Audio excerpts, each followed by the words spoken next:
High, আমি প্রিয়া। আমার simple কিচেনে সকলকে স্বাগত জানাই। আজ রেসিপি হলো কুন্দুরি। কুন্দুরি কী জিনিস অনেকেই জানে না, সেটা অবশ্যই দেখাবো কোনটা। প্রথমে দেখে নেন, কুন্দুরিগুলোকে ভালো করে ধুয়ে নেবেন। কাটার আগে ধুয়ে নেবেন এইভাবে, যাতে ভালোভাবে ভাজা হয়।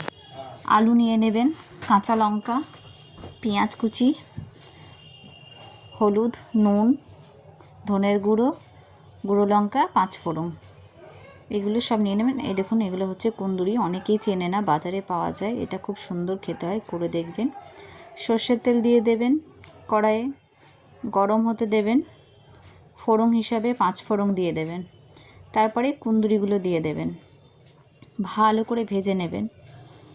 তারপরে হালকা ভাজা হলে আলুগুলো দিয়ে দেবেন। আলুগুলো লো আঁচ করে ভেজে নেবেন। এরপরে একটু আলুগুলো ভাজা হয়ে গেলে পেঁয়াজগুলো দিয়ে দেবেন। এটা পেঁয়াজ ছাড়াও করতে পারেন। এরপরে পেঁয়াজ দিয়ে ভালো করে নেড়েচেড়ে নিয়ে লো আঁচ করে দিয়ে দেবেন।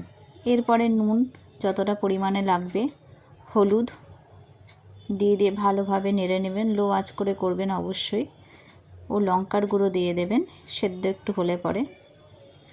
তারপরে সেটাকে ভালো করে নেড়েচেড়ে নিয়ে ধনের গুঁড়ো অবশ্যই দেবেন। ধনের গুঁড়োর জন্যই টেস্টটা অনেক বেশি হয় এই রান্নায়। এরপরে দেখুন, সেদ্ধ হয়ে গেছে, খুব সুন্দর হয়েছে দেখতেও, আর খেতেও খুব সুন্দর। যে কোনো পরোটা, লুচির সাথেও ভালো লাগে, গরম ভাতের সাথেও এটা খেয়ে দেখবেন, দিয়ে জানাবেন কেমন হয়েছে। আমার চ্যানেলকে অবশ্যই সাবস্ক্রাইব করবেন।